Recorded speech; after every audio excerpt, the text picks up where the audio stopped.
Interesting about truth, because truth is something that allows you to grow as a human being in your knowledge. Attack through the defense of the other team's opponents. Like in 2015, there was a separate method, and in Barcelona and in Real Madrid, there was a whole different standard that passed to Ronaldo. And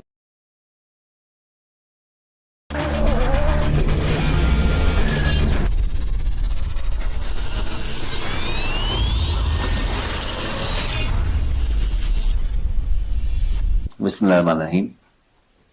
So the last time we discussed about Bani Israel, and we learned that the word Bani Israel is referring to the children of Israel, and Israel in the old languages was translated into a slave of God, which nowadays in the Arabic language is, we say Abdullah, just like it's your name. So in those days, this was one of the names of Prophet Yaqub alayhi salam. So this is where Bani Israel all started from. Yes. And then of course, when Quran is talking about Bani Israel, the majority of times it is referring to the period where the sons of Yaqub alayhi salam, which obviously were Yusuf alayhi salam and his 12 brothers. Yes. So those probably grew into 12 tribes. And at some point, they ended up becoming subjugated by Pharaoh, and they were slaves of the Pharaoh. And eventually Musa alayhi salam rescued them from the Pharaoh. Okay? So, and then it also talks about the first time that Allah is talking to Bani Israel is,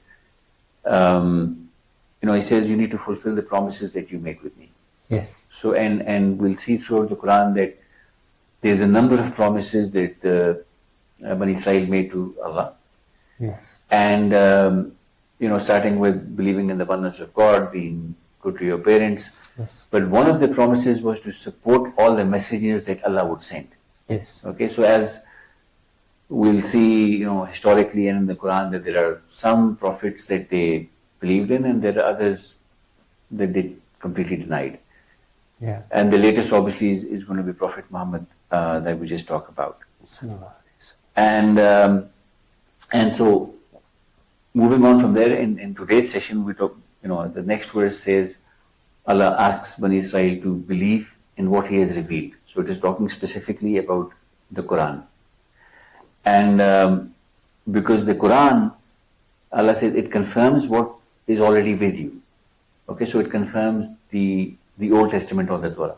Okay, so there is absolutely no reason, logically there would be no reason for them not to believe in the Quran and not to believe in Prophet Muhammad. Because we've got the same set of prophets, starting from Adam. Yes. Yes. And there's a lot of mention in the Quran about Musa alayhi salam and all these prophets.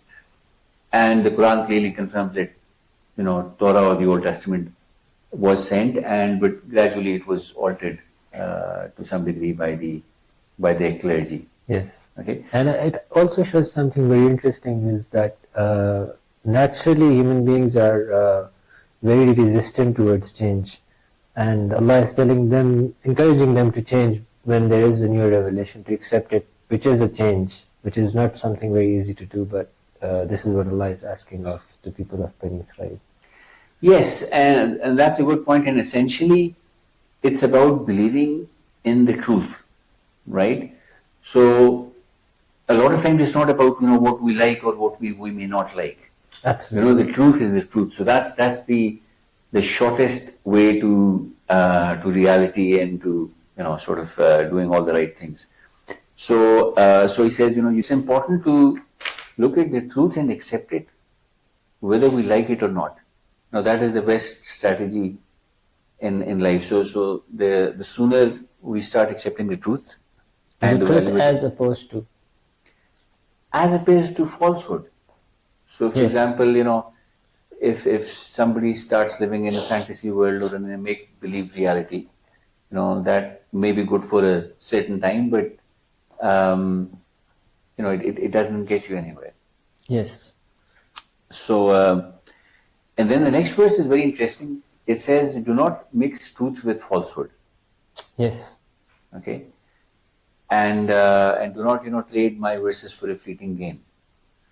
So now mixing truth with falsehood is a very important thing, because this is something that if we are not careful, a lot of people, end up doing this. A lot of governments, a lot of states, because if somebody came to you with total lies and a fiction, people wouldn't buy it. So Yes. other than watching movies or playing games, in real life, nobody would accept complete falsehood. So typically, the tactic that is adopted by certain people, Yes. whose intentions are not very good, is that they will start with truth and they will talk about all the good things, but then somehow they will just sort of get falsehood in the middle. And so if we talk about in terms of what happened with Bani Israel is, so it's interesting that, essentially originally these were believers, right? Yes. These were the followers of Musa alayhi salam. So some of them were good, but there are others who, eventually started just doing what they wanted to do. Yes. And not just that, because, every human being can go wrong at some point in his life.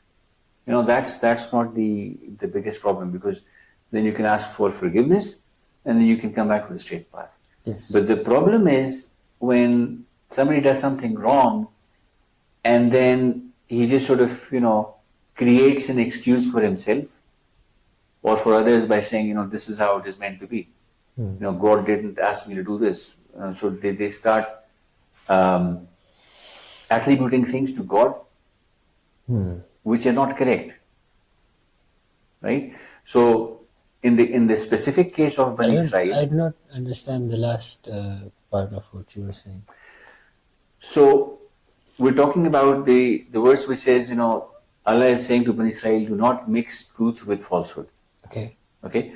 So if we come see what Bani Israel did, Yes. originally they were believers, Yes. right? But as we will see through the journey of Bani Israel, at some points they believed and followed what Musa alayhi salam was saying and what the other prophets were saying after that. But at other points they did not. Yes. Now, in situations where they did not follow what Prophet Musa alayhi salam was saying, they also started coming up with false excuses. Like we will see when we talk about Ashab al-Sabt. Yes. The people who were not allowed to do their fishing or other things on Saturdays. Right? Yes. And so we will get to that story. I think this is very interesting, the statement that do not mix truth and falsehood. And especially when it comes to religion. It can be something that's very, really dangerous for the layman, like me. Because most people who are following religion are assuming that, first of all, they're assuming that the priests have good intentions in their hearts. And second of all, they're assuming that since their religious text or whatever is being preached to them is from God, therefore it's something from such a high power that we cannot challenge it rationally. So, because it's something that has to do with belief and accepting the authority of God over yourself, people might accept the falsehood without challenging it rationally. And this can be something which is very, very dangerous. Yeah, that's interesting. So what you're saying is that the clergy will typically exploit the fact that they will tell the people that, since this is the message of God, Yeah. and so because they've studied more apparently of the book or the scripture than the normal people, and so what they will do, sometimes is they will talk about a lot of good things from the scriptures, but at certain points, they will sort of either hide what is already in there, Yes. or change it slightly to make it convenient for themselves or for the people. Yes. And that is typically where the rot starts. That is where all the sort of bad things begin. Is you apparently you are following the word of God, but in reality, what ends up happening is in that guise, Yes, so you're wearing the guise of goodness and the guise of being a good person. Yes. But then, within that, you create for yourself situations where, you do not do good. Yes. And that is very bad, because doing a bad thing is one thing, which, as we know, as to err is human. Any person can end up doing something wrong. But when you begin to alter the word of God through different tactics or techniques, right? So one is, for example, what they did was gradually they actually altered the word of God. So what we see today in the form of the Old Testament or the New Testament, we believe that it was sent by God. But what part of it is true and what part of it is altered, we don't really know, right? But we can see that over the years, there's a lot of stuff which has changed, correct?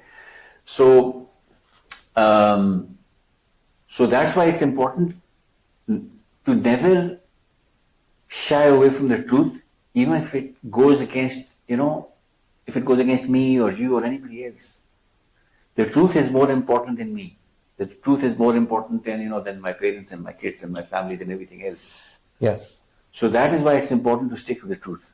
Yes? Because there is something very interesting about truth. Because truth is something that allows you to grow as a human being in your knowledge. Yeah. And if you do not have certainty or truth as a foundation, you're not growing in the right direction. Yes.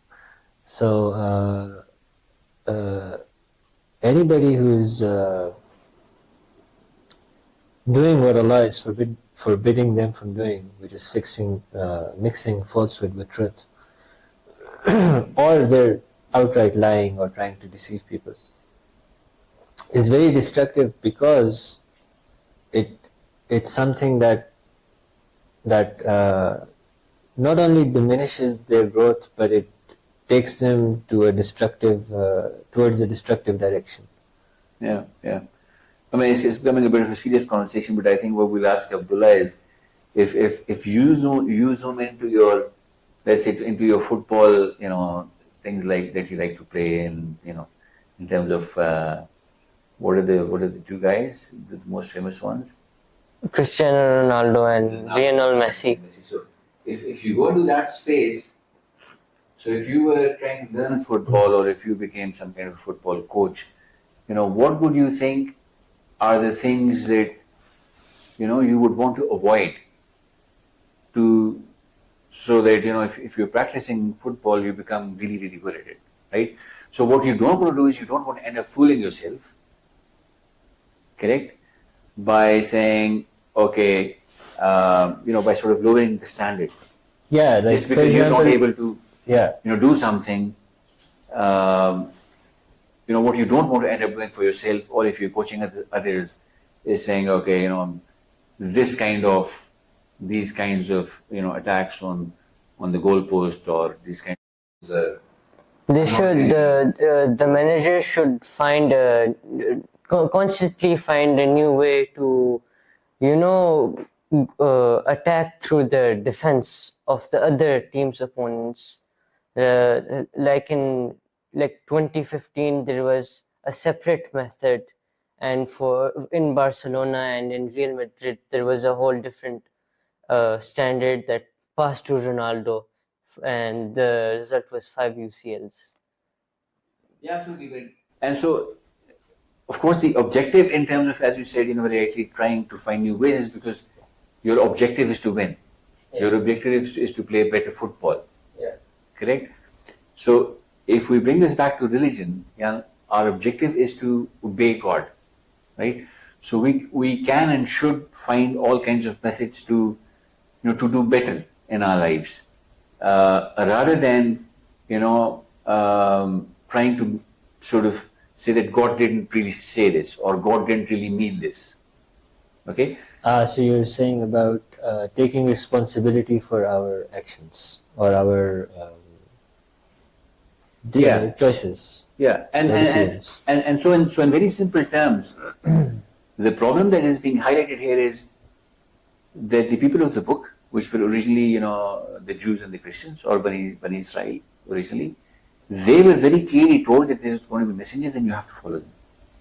And they also knew very well about the fact that Prophet Muhammad sallallahu alaihi wasallam, there is a prophet that would come, Yes. which would be the last prophet. And it's interesting that when Prophet Muhammad sallallahu alaihi wasallam declared his prophethood, there were tribes from the Jews or from Bani Israel settled in Medina, right? Okay. So, it was a case of there were a number of people that were even amongst the Christians, like Salman Farsi was a famous example. So he was like a very dedicated Christian of his time, and he went looking, he went asking and looking for places where, because he said, from what I know from the book and what I have been told, the Prophet Muhammad is just about to come. So it's a very interesting story. We'll get into it at some point. So he ended up, traveling and he spent most of his life, he said, I want to get as close as possible to the place where Prophet Muhammad will come, right? So the Christians and Jews, they were very clear about the fact that there is going to be a messenger, the final messenger, and it was mentioned in their old books, which obviously over time they've sort of altered. But as we've seen in some of the, going back, if you look at the lectures, especially from Ahmed Didat, yes, he's very clearly explained, he's done the research and he's explained that, even the name Muhammad and Ahmed, the praised one, the altogether lovely, I remember, in one of his lectures he talked about it, because the name Muhammad means, somebody who is praised, broadly speaking. And Ahmad is also a similar word. And so, if we go back to Ahmad Didat's lectures, he talks about the fact that there are certain, if you read them in the original language, Muhammadan is there in the Old Testament. Yes. Right? And so what they ended up doing is they said, we will not, what we have is enough. So that is a place where you end up fooling yourself. Okay? And so why are we discussing about Bani Israel? Is Allah is telling us what Bani Israel did, but why is it relevant to us? As we discussed last time, right? Why, what is the relevance to the rest of us? You remember? Because Prophet Muhammad said, you will do everything that the people before you did. Okay? So the Muslims may also be, and we can see in a number of instances, doing something, doing things similar to this. Yes. Right? So in terms of the Quran, obviously they've not changed the book, because Allah Himself has taken the responsibility of protection of the Quran.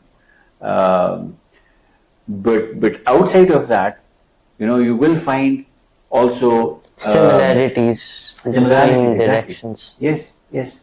So you will find within the Muslims situations where they will not be talking about exactly what is in the Quran. Yes. They may be coming up with different kinds of excuses. And in this context, I think we can probably wind it up by talking about the fact that a lot of the misguidance that we see around us, in the form of different sects and in the form of different types of sects within Islam, is not it's not to read the scripture by itself directly. It's to rely on other people to teach you. Yes, absolutely. That is one, and the second one is, because the Quran itself says that we have, if we love Allah, there's a verse in the Quran which says, قُلْ إِن كُنتُمْ تُحِبُّونَ اللَّهَ فَاتَّبِعُونِي. Tell them that if you love Allah, you have to follow the messenger. Now, following the messenger is you have to look at his life and study about his life and what he did and what he said and how he led his life. Okay, so that is obviously not, all of that is not mentioned in the Quran. Okay, how to say your prayers. So then, Quran, commands us to look at the life of Prophet Muhammad, what he said and what he did, which obviously is called the Hadith. Absolutely, yes. And that is where, when we talk about Hadith, there is a very verified, researched part of hadith, which is called Sahih hadith, which is authentic hadith. And there are other hadiths which may or may not be right, which generally speaking we should avoid. The most authentic of them being Bukhari. The Bukhari and Muslim, correct. Where people are going wrong with Islam and coming up with their own different ideas and sects and variances is when they go away from authentic hadith and Yes. go on to the to the weaker ones or the questionable ones, and that is where they start going wrong. Because otherwise, if we stay true to the Quran and what we were taught by Prophet Muhammad sallallahu alaihi wasallam, in terms of the authentic piece of hadith that we have, then it is almost impossible to go wrong. Yeah, absolutely. So the criteria for knowing whether something is true or not is its evidence Yes. and its the authenticity in which it has been recorded, hadith. Yeah. And also, whoever is dividing themselves into sects, whether it's Sunni, Shia, Hanfi, whatever it is, they're going directly against and I think this has to do most with the fact that many Muslims, unfortunately, do not read the Quran with translation. So they're not even aware of what Allah is actually telling them or asking them or advising them to do. And Allah mentions explicitly in the Quran that do not divide yourselves into sects. And Allah also mentions explicitly that Allah has named us Muslims. And these two things should be enough for anyone to understand. No, absolutely. I fully agree with you. I mean, it's tragic that we have so many sects, but it's a reality. And it's also unfortunate that It's even mentioned in the hadith that how many sects will be formed till the day of Qiyamah. Over 50. Exactly. So Prophet Muhammad had predicted, because Allah had to inform him in terms of what would eventually happen. But I'm just saying, still the fact remains that it's tragic that although the Quran, as you said, clearly says that our identity is that as Muslims.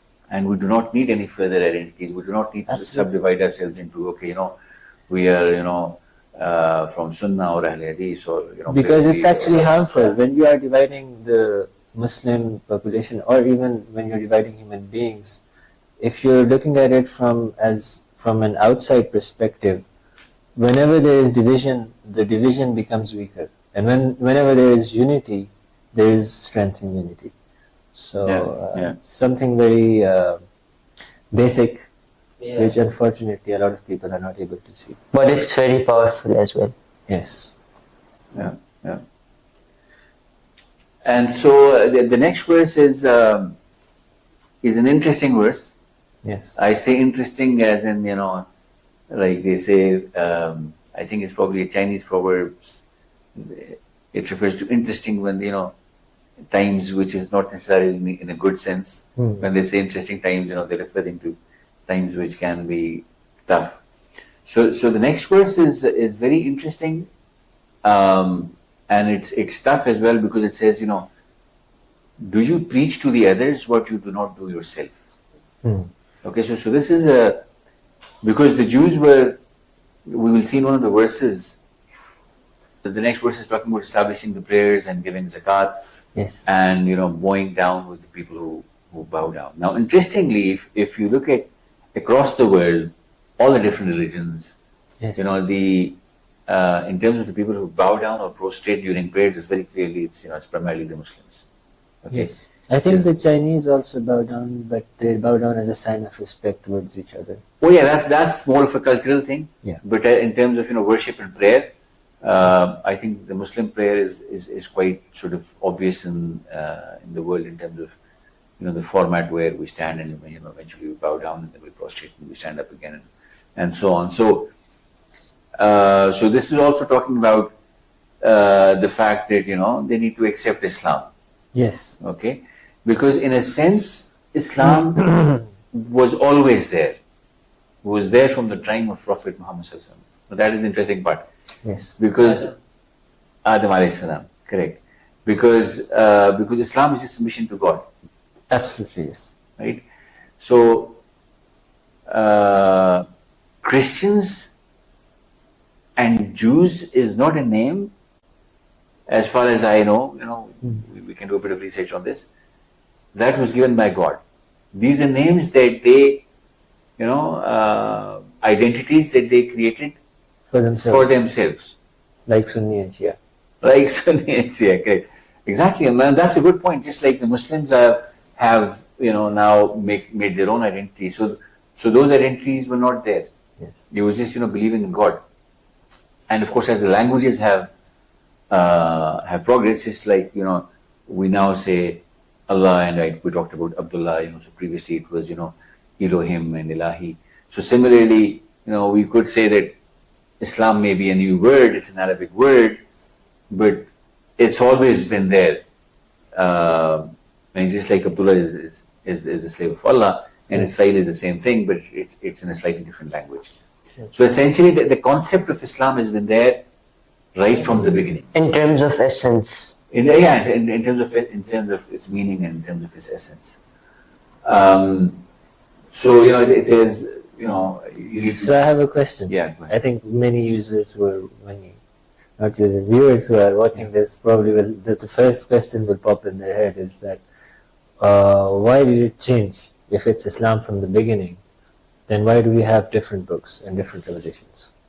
That's a good point. Start. Well, I mean the best and the easy answer is that it's up to God. But if we look at it logically and objectively, Yes. I think in terms of Adam alayhi salam, who was the first man, obviously Allah, just taught him himself. Yes. And so he probably didn't need a book. But eventually then there were a number of prophets to which the message was revealed through Jibreel alayhi salam. Yes. And then of course we know that in the case of Musa alayhi salam, he was originally given the 10 Commandments, and then he was given the complete the book, which is called the Torah. Yes. And then of course the Isa alayhi salam came, and Yes. he I had- think he had the- absolutely. right. And I think it's just my opinion. But I think the core message of Islam or submission to God has always been the same from the beginning. The differences have been very minute and nuanced. So I think maybe it has to do with the fact that humanity over time has been going through certain changes and different circumstances. And the message that they were getting at that time was something that fully resonated with those circumstances that those people were going through, which was minor differences. But I think definitely keeping in mind that God is just, the test for from Adam till now and till the end will be a similar test for everyone. So it will not be like they got an easier revelation Yeah. and you got a harder one. Yeah. Wallahu alam, wallahu alam. No, you're right. You're right. I think, although it may appear that people were very different and their circumstances were different, but you bring up an interesting point. I think the magnitude of the test Yes. is probably going to be similar, Absolutely. irrespective of whether you were living in caves or Yes. you're living in palaces. So Allah has His way of testing people in different ways. So then we come to the next verse, which is interesting, and from a self-evaluation perspective, I think it's a little scary as well, because each one of us needs to evaluate our own self in terms of avoiding this pitfall. So the next verse says, why do you preach to others which you do not do yourself? Yes. Okay, so this is the part where essentially it's about setting good standards. It is about setting and avoiding hypocrisy. Okay, and so this is where it becomes incredibly important to be, as they say, a man of your words. Yes. Where if you say something, you do it, or at least you endeavor to do it. Okay. Yeah, absolutely. Because the worst possible thing is that it's very easy to tell others to fix themselves, and we see this a lot. Yeah. We see this as parents, we see this as brothers, as sisters. Yes. It is so easy to just lecture people and preach to them about doing good, and avoiding bad.